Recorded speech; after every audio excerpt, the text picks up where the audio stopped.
In the year 337 BC, Rome woke to the usual morning bustle. Merchants shouted their wares, children ran between market stalls, and life carried on as it had for generations. But inside the temple of Vesta, a young woman named Minucia faced the most terrifying morning of her life. She was 23, a vestal virgin for 15 years. Chosen at the age of 8 from Rome's most distinguished families, she had been raised in the temple, trained in rituals, memorized prayers, and tended the sacred flame that protected Rome itself. Her white woolen stola and the headdress of her office marked her as sacred, untouchable, but all of that meant nothing now. 3 months earlier, she had met a young Roman patrician at a festival. What began as innocent conversation became secret meetings, whispered words, a touch that became an embrace, a kiss that broke her sacred vow. She had believed love could justify it, that perhaps 15 years of service would matter, that Rome or the gods might understand. She was wrong. The investigation had begun when another vestal noticed the change. Distracted prayers, smiles that didn't belong, whispers in the hallways. Rumors swirled. The Pontifex Maximus, Rome's chief priest, ordered an inquiry. Minucia was questioned, hours in interrogation stretching on. The man she loved was arrested, tortured, and confessed, but his survival did not save her. Now she stood in the temple as the pontiffs arrived. Their faces told her everything. Guilty. Her body trembled. Bile rose. Her vision narrowed.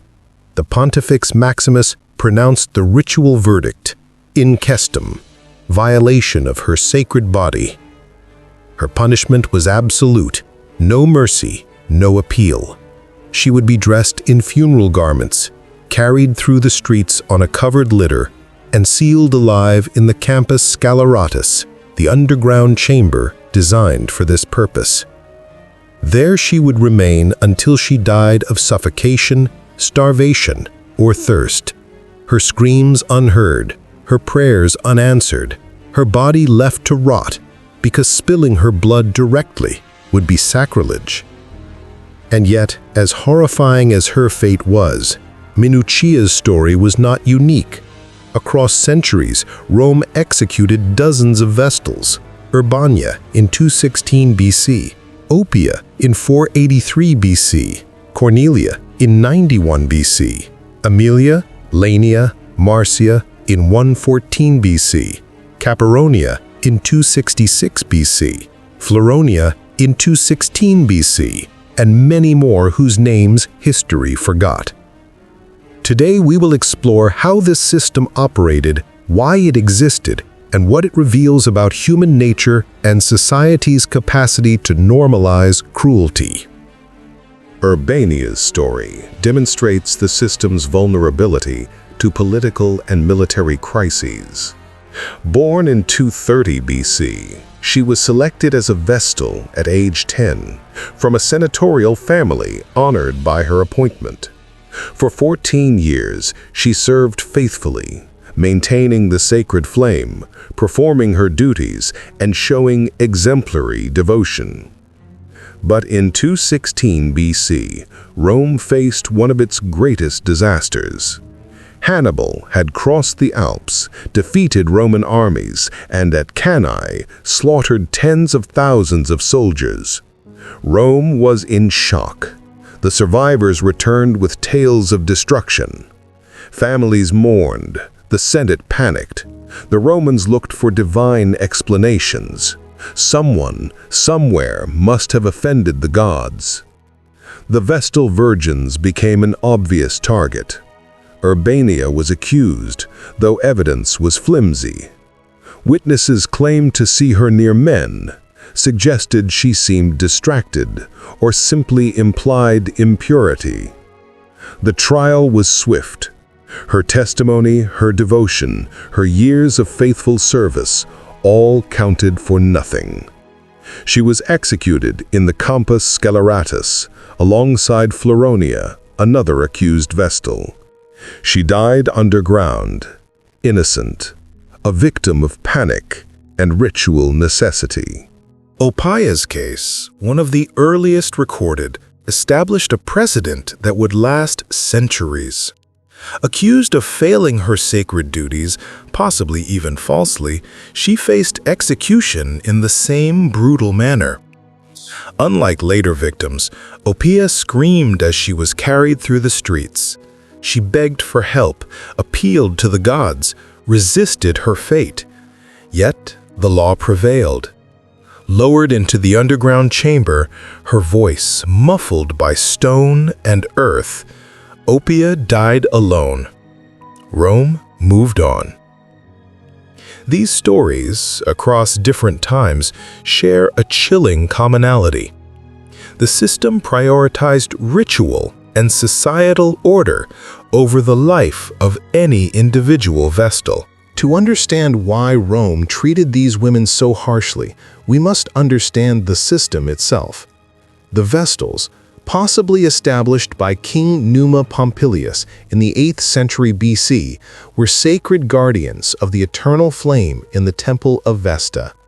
The flame symbolized the city's survival. Vestal virginity was essential. Romans believed that a virgin's body carried a divine purity. If violated, she became dangerous rather than protective. Her body was a tool of the state, her purity a weapon against calamity. Girls were chosen between ages 6 and 10. Once selected, they were under the legal authority of the Pontifex Maximus, not their families. Service lasted 30 years, 10 learning rituals, 10 performing them, 10 teaching new vestals. Privileges were remarkable: property ownership, freedom from paternal authority, reserved seats at public games, and the ability to release condemned prisoners by their presence. Yet these privileges came with absolute requirements. Sexual relations, perceived or real, demanded the most extreme punishment: burial alive. Their male partners, if identified, were beaten to death in public. By burying the vestal alive, Romans avoided spilling sacred blood while demonstrating absolute societal control. The Campus Sceleratus, where executions took place, was small, underground, and isolated. Rituals were precise: funeral clothing, covered litter, lamp, limited provisions, and sealing the entrance with stone and earth. Death followed slowly, over days, in darkness, silence, and terror. Minutia, Urbania, Oppia, each illustrates the system's continuity. Later cases confirm the same patterns.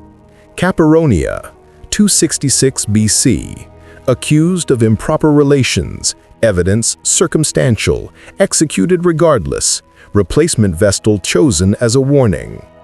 Cornelia, 91 BC, accused during political scandal, initially acquitted, retried under pressure, found guilty, execution unusually brutal, her alleged male partner also killed.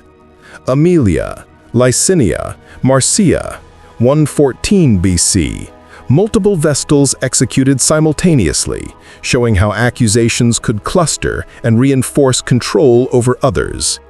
Even when accusations were weak, or when women were innocent, executions served as a tool of social and political power, a ritual of fear to enforce conformity.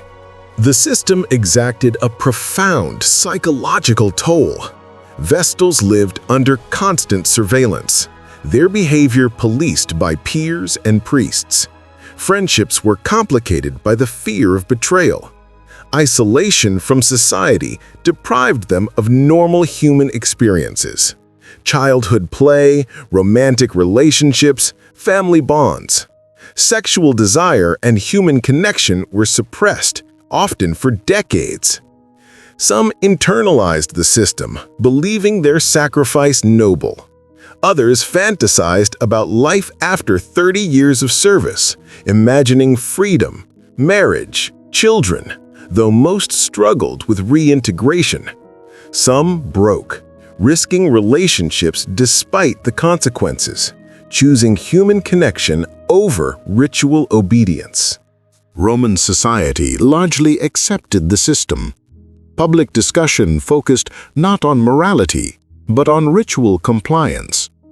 Executions were seen as necessary, holy, protective of the city.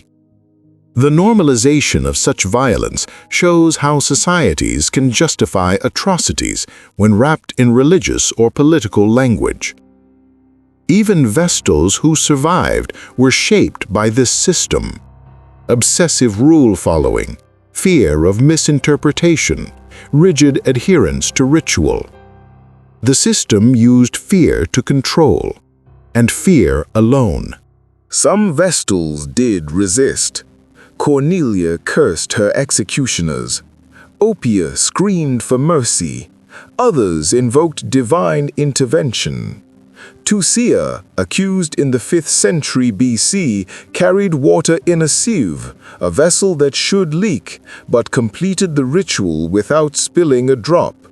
The Romans saw this as divine proof of innocence. Yet, for every Tusia, countless Minucias, Urbanias, and Cornelias died, guilty or innocent, beneath the earth. These stories are not merely about ancient rituals, they are about power, fear, and the human cost of systems that treat individuals as instruments. Vestals were executed not for justice, but for political expediency, religious obligation, and societal conformity. We must remember Minucia, Urbania, Oppia, Cornelia, and the many unnamed victims not as cautionary tales about breaking vows, but as human beings trapped in an impossible system. Their suffering, terror, and death reveal how institutions can normalize cruelty, manipulate belief, and erase individuality in the name of the greater good. The ruins of the Temple of Vesta still stand in Rome. Tourists photograph them, unaware of the women who lived and died there. The Campus Celeratus is lost to time, yet its memory should endure. As we reflect on these stories, we are reminded societies can be sophisticated, philosophical, and deeply cruel all at once. When systems prioritize ritual, religion, or state over humanity, the vulnerable pay the price. And sometimes, horror is normalized, hidden in plain sight, passed down as tradition. So next time you think about power, religion, or societal order, remember these women. Minucia, standing in the temple at 23, terrified yet aware of her fate. Urbania, executed for a crime she may not have committed. Cornelia, defiant to the end, cursing her executioners. They were real, they suffered, they died in darkness and silence, and Rome called it holy. If you found this story important, disturbing, or enlightening, subscribe to our channel. Share your thoughts in the comments. How do we judge ancient practices? Could these women have resisted? Or was the system too total?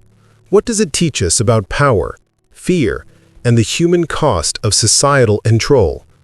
Remember them. Remember their suffering, and remember the lesson. Humanity can be lost when systems demand absolute obedience, and the innocent can pay the highest price. See you in the next video, where we explore how civilizations, great and small, committed atrocities in the name of survival, piety, and power.